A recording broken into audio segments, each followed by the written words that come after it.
ndahashika hari anye birthday mukunzi wa uno musi yiteguye kuri tutamalizia wapi mupacha au mu arena au mu ingo sha aho tuza guhereza nahonze ariko ico nzi coco ndamufitiye surprise nawe nyene umva surprise ntushobora kuyibwira umuntu ngo urumva be ngo tuzanza kugutwara ha cyangwa nza kugukorera ikyo ya gusa ndafise surprise kubera we uno musi birthday tuyihimbariza he birthday vraiment wapi na mafaranga afise yo kugira birthday mbo birthday je vraiment wapi ago vraiment mumura ini surprise nyini komeye kweli je navyo nari niteze vraiment sasa abasani je ndanzi yuko abasani amutokagi na watu wabovu sasa demo wako leo hakutoka demo gani demo wako sasa una demo oya je namukoga afise sure oya hauna demo wewe hapi cyangwa mubajya mubihakana demo gani misi na demo sasa unataka demo gani uko na bengi mana je none ushaka kumfugira nibaze kumbura abandi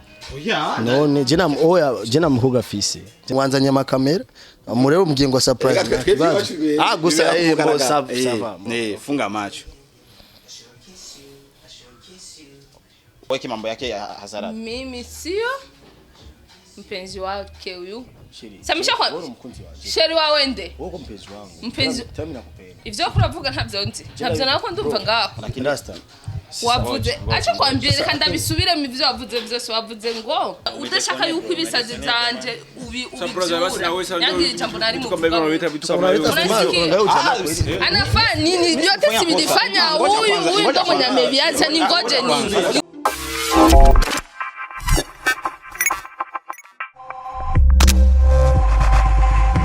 Ikese lwakunze ba Charity TV safa mumeze gute mumeze neza ni Elma Love mwarimu umutade bukigowanyu ndameze fresh guys ndameze good and kumwe ni Big Mama umone hapa Big Mama mkubwa sasa nalafu kubwa nene tuganira byinshi no munsi sindinda kubabwira edo nido givye tuvugana ko maza kuvyumva byinshi cyane tuza kuyago no munsi wakadeba tukatoyi ili tuburudike kidogo mama ni aje ni sawa meze neza yego cyane gose tugira ko twipresenta kwanza baradukurikirana je sino presenta kurakunze nta muntu avugira uwunda kuze nitwa Arson P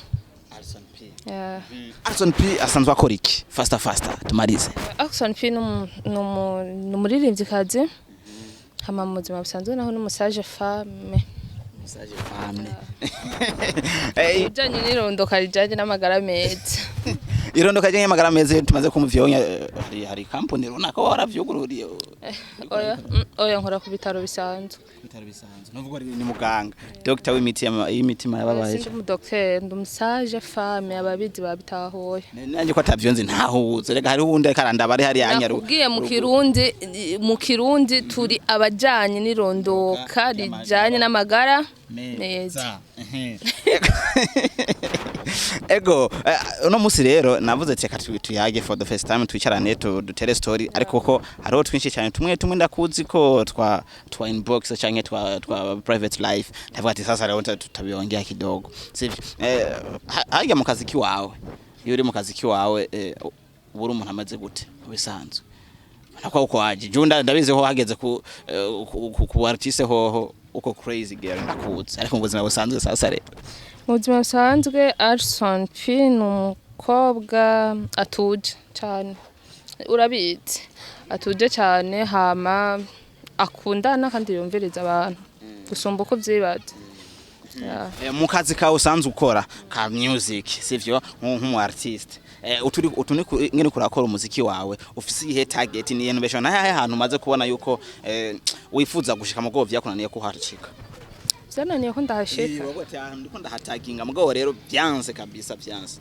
oya ntabwo biranka uvuze nabi ahantu ndiko ndataginga wowe ati je target yanje ni mugabo rero ebana biriko birayumba oya ntaho muzikora meze neza bimeze fresh ndizeye uko umuntu ari hagitangura nyene ibintu byose biba bimeze afeto ari hugitangura ikintu ntabwo wocu uvuga ngo target yanje yanse abantu bavuga ngo target yanje yanse niba bandi baba bakoze ikintu imyaka 10 20 bakavuga shaje target yanje kabisa ndabona yuko byanse ariko nka jewe wapi Ego duhereze show ariko adukurikirana twumvize talent kwanza yawe kwanza tuburudishe watu kwa capella. no comment. Of course tu capella tuimbire gatoyi tufurut fine. Oya Numu artiste erega umurimi mona kwisuka. None umuntu akabora ubati mu artiste tutabijua aje foto. jewe ikintu wantumiye ko ndakizi nisinaje mu byo kuririmba eco wantumiye ko ndakizi niyo mpamvu nakeneye ivyo kuvyushira. Ego rubanza rumwe rumanati. Oya rero navyansi sindirimba.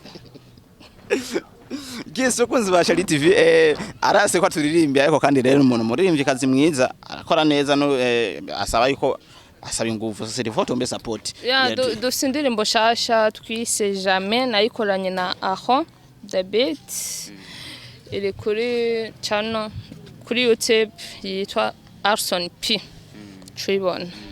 Jendi muri wa mushinga kugira ngo muzomenya ba artiste bose bakiriko barashaka kuzamuka kugira ngo mubafate mu ntoki mubashigikire ariko rero sasa no musi kintu namuhamagariye kiyo namuhamagariye ni kimwe nkene ko ndamukorera akantu sivyo afise umukunzi no musi ni birthday yiwe guys no musi ni birthday yiwe rero namubwiye ati jewe ndaza gukora umuti uko sanzwe ndabazi n'abantu sanzwe nkunda ndaza gukora umuti dufanye quelque chose sivyo kwanza vayo ndahashika hari anye birthday mukunzi wa no musi yiteguye kuri tutamalizia wapi mupacha au mu arena au mu ingo sha aho tuza guhereza nahonze ariko ico nzi coco ndamufitiye surprise nawe nyene umva surprise ntushobora kuyibwira umuntu ngo urumva be ngo tuzanza kugutwara haca nza kugukorera ikiyo ya gusa ndafise surprise kubera we.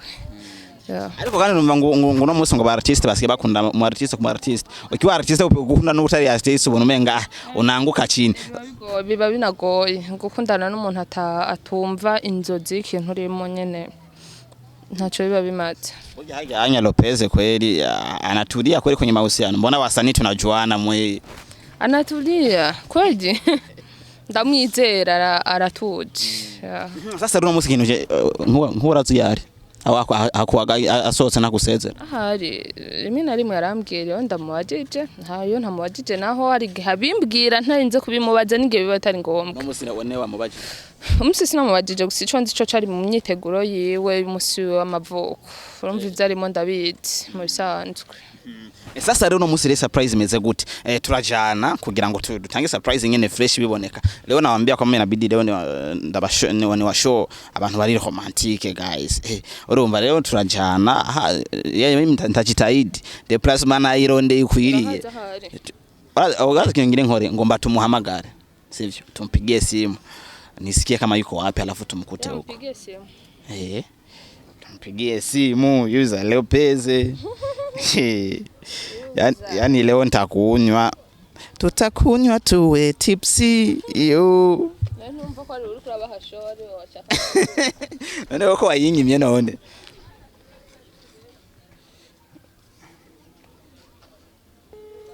inapita kabisa umwanditseko. Oi vipi fresh ni my love inakuaje sasa mzee? Safi mzee wa kazi. Na mimi nilikuwa na shida yako kidogo. Uko wapi tuongee? Kuna issue fulani nataka tuongelee kwanza kidogo. Issue bro. Hapana kipindi. Hapana kipindi. Ni business fulani nataka tuzungumzie. Business bro. Yeah, fresh amna no. Mimi niko studio mimi nilikuwa natumia. Wapi? Kustudio hapa Kamenge hapa kuanze fresh unapajua pale. Unapajua hapa kustudio. Kwa Adams? Kwa Adams. Fresh. Acha ni yamanda kupitia hapa. Poa. Safi.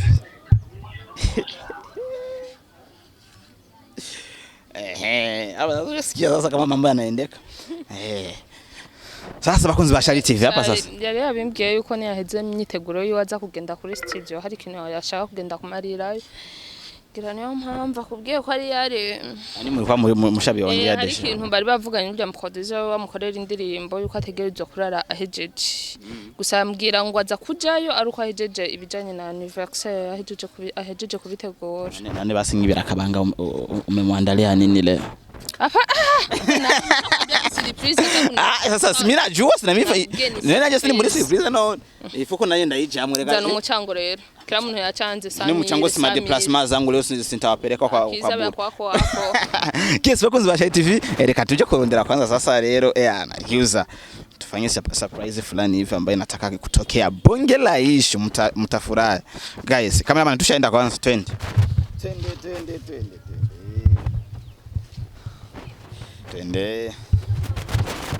Yes bakunzi ba TV mwana tukamaze gushika neza kuri location batubwiye sasa wao yapane muda wa surprise sasa unajua kitu tutamfanya sasa leo tunafanya hivi sasa hapa inatakiwa jengene yuko utabakia kwanza hapa sivyo ubakie kwa ukumenga mimi ndamuvumbure kwanza kimya kugira ngo ukumenga hafi amandamusore hanze upye tukanira vyumva ahora wamfye tukanira vyumva surprise ifanyike sasa vizuri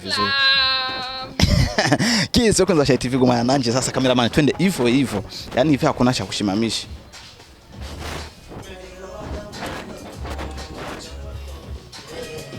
Oi. Fresh. Poa. Oi, wasani. Niaje. Adams. Fresh. Umezeneza. Hiyo ngoma ndo yako. Mimi tunafaa tu kazi.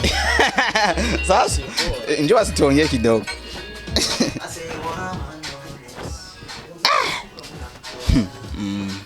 Mzaka. Hawa unajua tu yangu salimia kwanza. Oh yes, wewe ndio mimi mivumburo no sasa. Leo ni birthday yako urisahau. Sasa inabidi leo tupie. Sasa inabidi leo tupie kitu kizuri. Nilifona kupita surprise kwanza imeze fresh. Merci beaucoup pour sasa na mimi kuimbie au nifanyaje? Niimbie basi. Mimi sina sauti ya kuimba hivyo sivyo wanje. Sasa umemeza gute no? Ashagenda shima meteneza. Indana kazi kameze gute? MP. Uyu unyana wumvise User Lopez wumva neza umwami w'amakava hapa Burundi umwami w'amakava wumvise kava wumva sandiri musanga yana badusuye mbaka bakaryosha utuntu ndani kwa ndani sasa navuga natengeneza cover uvi oya gusa unuzi ko cover ndazikora muri zengesi ndo muri ko yagenda kwa sasa ushafika kwa Adamu aje gusa muri zengesi niho nkorera amakava amakwada mbanza ngaho kuvuga nkora akazi kiwanje ibintu nk'ivyo ngaho ndafise akazi kanje niko ndakora ibintu nk'ivyo ngaho nimba atari banga turashobora kukasikia au oya nibanga ivyo se ivyo nibanga vyo tutera umuntu haba kwa dukurikirana avuga ati ana kazi nakuja sasa fresh barindire bagende muri channel yanje User Lopez yage barabi ibintu baraza kubona ibintu byose biri donc baraza kumenya n'ibintu vy'ama program yanje vyo gusohora indirimbo byose baraza kubibona yego jere uno munsi nacho kugira ngo tuyage nyene kuchere kintu cy'amafuko yawe igisema ishako anaendelea kwanza vizuri halisi kiumbari na sana ubuzima bwanje ndashima Imana gusa mbayeho je ndi umushoferi icambere ndi umushoferi ndakora akazi ndibaza ko sindiko ndabagora kuri zinduru ziri ngaha cyange okay twamusanze ku kazi ndemeye iziboro ndazemeye zimeze neza hama je ndi umushoferi ndakora akazi k'ubushoferi hama nyuma yavyo ndakora n'umuziki ibintu nk'ivyo ngaho ngo uno musi birthday tuyihimbariza he birthday vraiment wapi na mafaranga afise yo kugira birthday na plan ofisi yo gusa oya sasa msanii aje unakosa aje plan ya kutoka leo siku yako changu ushase kunyi mama hapo je oya je na ndiri mu office gusa makava nyina hanza gukubita karaoke ni hehe none mangi na fisi ndirimbo yakoze na Free My Boy guys ndibaza murayizi utarayibona aze kuyirondera natubeshe kwa ndirimbo fisi sikia sasa ni hatari gusa buhoro mbo birthday je vraiment wapi ago vraiment mumura ini surprise nyini komeye kweli je navyo niteze vraiment sasa abasani jenda nzi yuko abasani amutokagi na watu abovu sasa demo wako leo hakutoka demo gani demo wako sasa una demo oya je namukoga fisi sure oya hauna demo wewe happy cyangwa mubajya mubihakana demo gani mimi sina demo sasa unataka demo gani uko na bengi mana bro mimi sina demo rasta je namu watafujiye none ushaka kumfugira nibaze kumbura abandi oya none je namukoga fisi je ndababwiye hauna demo sina sure kweli hauna demo yani uko single bro sina demo niko single na nikiwaga naye ni muda mdogo anatoka naenda je navy'abakobwa vibiki none muri ubuzima vuma urashaka gukunda umukobwa kwe guys basinga abaye benshi no c'est pas single nyine no ukunda umukobwa umwe je nibibaho gukunda umukobwa umwe muri iki gihe umva ukunda benshi rero nta umva wewe njoo nikule nikimaliza naondoka nayo nyine turabagataye nyine agataye yani ni yihe tayo umukobwa udakunda agataye umutaye naenda kwaje ni yihe tayo umukobwa udakunda umubiri wati yani mwanamke wa Yesu mwanamke mwenye kuna minofu no ego ndio natokaga tu na abe mamba hakuna mifupa ari wani ngo ni user ari single sivyo ni user ari single ndarigisubiyeemo user ari single nta mukunza afise uwo kushaka yo koronka gute hari abakobwa navuga ati ye nimero zanje nashaka kuzitanga vraiment ubishaka yani mpaka najiuza nimero zanje ndazifise ni 60 60 83 80 kandi izo nizo zukuri nuko sindababeshe ndondeye nyene muca mundonga umudemo nyene umeze neza mugabo nego azimya ataka kwatie demo leo kandi winzowe towe ni munipe atani kupatie demo akutowe surprise yangu leo nikupatie demo akutowe murete none navuze ko atamapo office nikupatie mwasi akutowe nzana none murete mu telefone sure bakoze bashari bigenge namugira surprise nganda mu mukunza mutowe murete demo yiko fresh iko na hela ameze neza nito mushapenda kuhongwa ni noma sasa leo hapa sasa chenye kiko nina surprise yako leo funga macho nikufanyie surprise yangu leo si birthday yako si birthday yako bro muramba bajina nakubise nyina kantu nakubwiye neza uno munsi amuna shida uno munsi je ni siku yako naje kugira ngo tu yana nikufurahishe nini leo ni siku yako kweli kwa hiyo na surprise yako hapana blag serious Jesse Braga kweli umugabo uranelefone ngo rafise amucunza wanzanye amakamera murero mugiye surprise gusa sava funga macho usiniangalie oya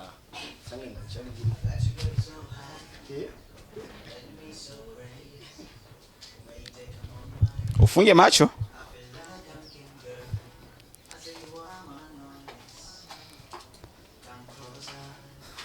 umvike kwanza kabla hujafungua unasia nini asha numva nyine nubutuguru twabako tumudemu ahora urandia sina ngenda gukorera umunsi fresh yafungua sasa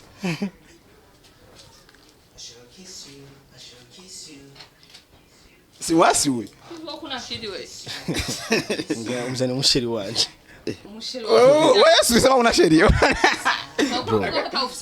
ndakumva neza wewe bro ibi ni bitugora fine ngoja musheri ufise wewe umva ndokusi uko na demo wako yambye ko n'umusa agufitie surprise sawa yase no kubabwira yuko ari umusi w'amavuko kugikwera urumva yarafise program n'ibindi bintu byiwe nabo bakobwa bi urumva bamurondera ahindura nkuko ahindura ubahindura nkuko uhindura iki wewe unanambyaga nini wewe kubraga ibi hadi harimo ikintu cyo kubraga makomra braga sasa niyo surprise nzani je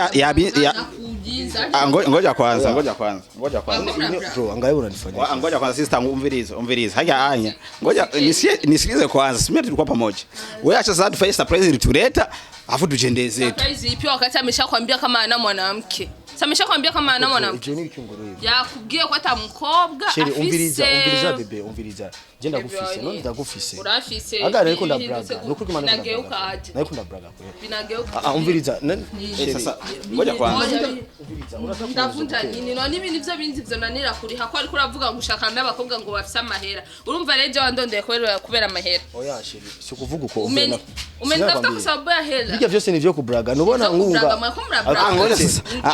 ngoja umva amani rutore kwanza rugumane wewe ngoja umviriza bro huu ni demo wako sio demo wako kweli ni demo wako nakwambia kama na mwanamke lakini ulisema una demo kumviriza nibiki Anaone bijya je nabivuze ndibaza nariko ndabraga from. Nukuki wabivuze kwera ko waruzi ko abagenzi bawe bose. Je nariko ndabraga. Bro ona rasta change birashika. Ngoja kidogo. Lakini sister ngoje birashika ugasanga umuntu akunda ko urukundo rwa VIP. Funge. Ona rasta funga hiyo vipi? Usifunge wae. Wala bro rufunga bro. Takupita piga ji. Ngoja kidogo. Ngoja kwanza. Funga hiyo vitu. Funge walikuwa biruje musubira. Ngoja kwanza. Oya. Acha kwanza furugu kwanza. Sitaki vurugu, sitaki nini. Aruje mu maneno yenye alikuwa anasema. Yalikuwa anavuga. Funga hiyo vitu. Funga vitu fresh man. Urumva kose ariki usanga umuntu atakagi mahusiano yake aende public. Sawa. Tena nikwambia kupenda simko wasanii mwe wote simunajuana. Sio lazima mtu aweke mambo yake hadharani. Mimi sio mpenzi wake huyu. Cherie. Samisha kwa cherie wa wende. Wewe mpenzi wangu. Mpenzi. Tami nakupenda. Ivyo kuravuga ntavyo nzi. Ntavyo nako ndumva ngaho. Lakini rasta. Wavuze acha kwambye reka ndabisubire mu byo wavuze byose wavuze ngo nta mushikoga ufise. Nugera mu marana indwi zibiri bikaba biraheze. Afu ukunda abakobwa ngo bavyibushe ngo bafise imisoso. Bivuze yuko unasema ko nabisikia. Ngo nakula unaacha utureka. Nene sonaje n'abanaume abahungu nyine bari ahantu usanga abagenzi bawe bose ugenda ubabwira yuko atamushere ufise. Oya urumva. Ubu wewe hopeze ujejwe kujya abakobwa bo mu Burundi. Ifu uko nakiriwe. Lakini sasa tukoongea hivi sasa kusuje wanabivuga tuongea basi tubiye bitu no musi wasa ivyo twavuganye musi afu vingine ni vingine vya nini wakati muge amaze kunyihakanye yo surprise hari iki kimaze au yazimisha abantu usizimishe usizimishe ntuzimye waego meza neza wewe ujana bananifanyia vraiment ada njoo hapa huyu ada namjua ndo na mimi ananitumikia nyimbo huyu ada vipi umeze neza ude unamjua ndio natoka na huyu jamaa ndio unavojua mimi sasa hapa yenye issue yenye ko ni ude metroongea kana mimi kwa surprise ya mpenzi wangu kama birthday ya leo sasa twende tukampiga surprise tumuone live akaambia wewe kwanza inabidi kwanza nibakie hapa nje hama jendi ene na murayo uongee kwanza na yeye kidogo hanyuma mimi nitakuja baadaye leo tutayaga nuyu uyambia ati na mimi sina mpenzi nta mukunzi mfise nta musheri mfise bro jojera umviriza bro tije nta mukunzi mfise nuwo ndonka ni ana ni tunamaliza tunaenda jambo uko bili simehenga sasa ndio hapa surprise sasa imeharibika sasa vitu vinaharibika hapa umviriza na ubwire bro mikawa nilisema hiyo vitu umviriza wewe ntuvuge nta nijambo ufise ryo kuvuga unasikia udashaka kunda unasikia umviriza udashaka yuko ibisazi zanje yangi jambo nari mu anafanya nini vyote sivilifanya huyu ndo mwenye ameviacha ni ngoje nini ngoja si amna kusubiri muni acha ndeke bwana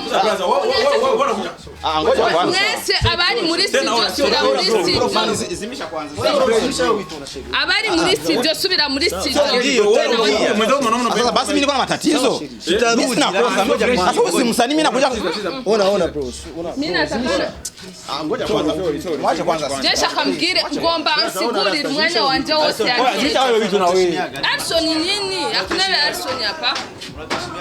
vya Arson hapa watajijua brother wewe unafanya mwanzo mimi sina kosa vitu kama hivi lakini nakosa sio fresh bro vitu bro na wewe hapa ni Steve ona mbona subira muri studio ona mani acha kwanza acha kwanza acha kwanza na matatizo rudia msaidio vitu bro mani acha kwanza mimi vitu bro sio fresh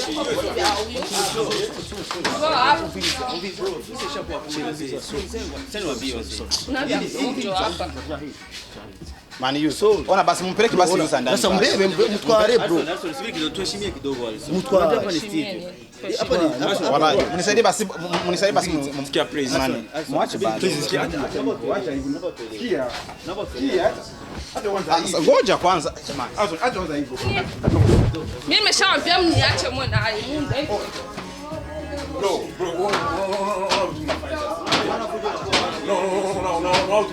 Na uzimisha hiyo vitu. Azimishe ni waego sizimishe.